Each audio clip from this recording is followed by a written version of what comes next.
La enorme cantidad de obras escultóricas y arquitectónicas de Bernini lo diferencia de Miguel Ángel. Miguel Ángel era un artista introvertido, aislado y solitario, con muy poca ayuda en su trabajo. Mientras que Bernini era un hombre extrovertido y rodeado de un ejército de colaboradores y de operarios. Ellos eran los que realizaban las labores más duras, dedicándose él únicamente a los bocetos previos en barro y al acabado final de los detalles. El historiador alemán Rudolf Virchow, en su libro La escultura, procesos y principios, publicado en 1977, dice: Bernini se libera del antiguo dictado de pensar en términos de la piedra.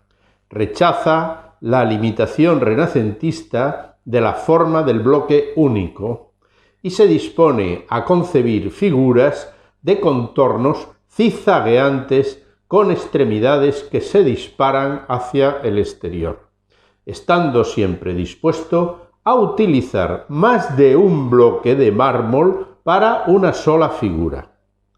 Esta es la clave de la escultura barroca en piedra: el uso de varios bloques de piedra en cada una de las esculturas. Lorenzo Bernini nació en Nápoles en 1598 y vivió 82 años de trabajo incesante. Sus impecables relaciones públicas, basadas en su encanto personal para hacer amistades y negocios entre las clases sociales dominantes, crearon una marca de calidad artística equivalente a una firma mercantil registrada de nuestro tiempo, como podría haber sido la Bernini & Company.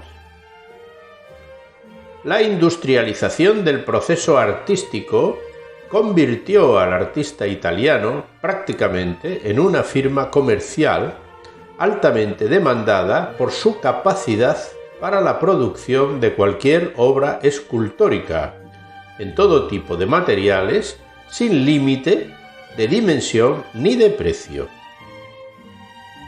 El cardenal Borghese le hizo a Bernini los primeros encargos importantes cuando contaba 20 años. Para la Villa Borghese talló en mármol el Apolo y Dafne, el David y el Rapto de Proserpina, entre otras obras, que lo convirtieron en la revelación artística del momento y le abrieron un futuro pleno de encargos y éxitos profesionales. La vida y agitación de sus figuras se consideran el origen del arte barroco en Roma. Estas esculturas las hacía mayoritariamente él mismo con un solo ayudante. Según el historiador Whitcover, cuando le encargaron su primera obra de gran tamaño, el baldaquino para San Pedro, Bernini, que solo tenía 25 años, debió de ampliar la plantilla de colaboradores recurriendo a toda su familia, y también contratando al escultor Borromini con 7 ayudantes más. Lo que aparentemente era un equipo eventual para un encargo especial, acabó derivando en 2 grupos: los operarios que siguieron en su taller y los que se convirtieron en colaboradores contratados a destajo según las necesidades en obras posteriores.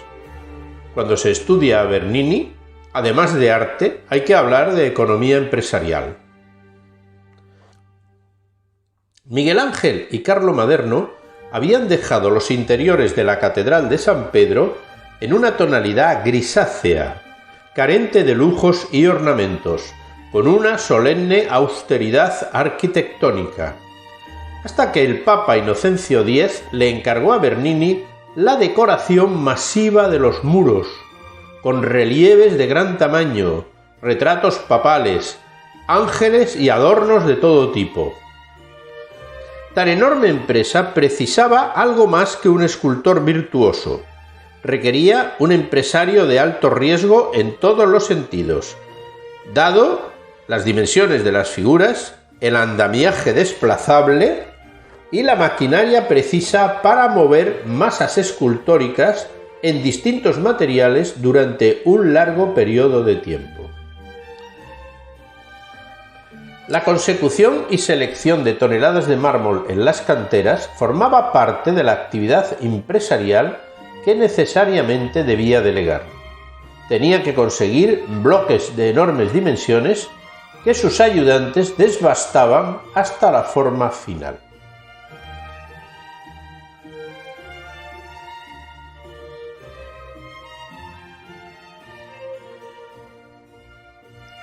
Simultáneamente a la construcción del baldaquino, se llevaría a cabo el mausoleo de Urbano VIII, colocado en el presbiterio de San Pedro en posición simétrica al de Paulo III, el papa que había convocado el Concilio de Trento, para significar el principio y el fin de la etapa renovadora de la Iglesia, aunque Urbano VIII había condenado a Galileo.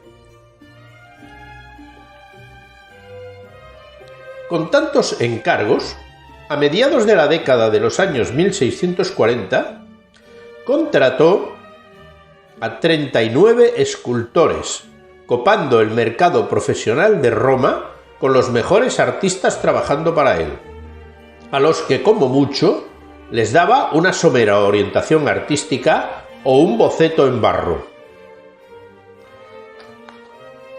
De 1666 es el encargo papal de la Cátedra de San Pedro, una mezcla de figuras en mármol y el sitial pontificio en bronce, obra de taller de compleja ejecución con la transformación de un ventanal en un óculo de luz celestial repleto de ángeles y rayos de bronce.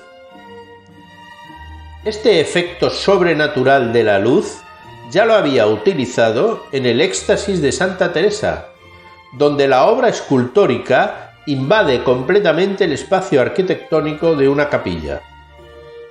Su dedicación puntual a las figuras principales deja en manos de sus ayudantes la talla del resto de figuras y, sobre todo, la construcción del marco espacial.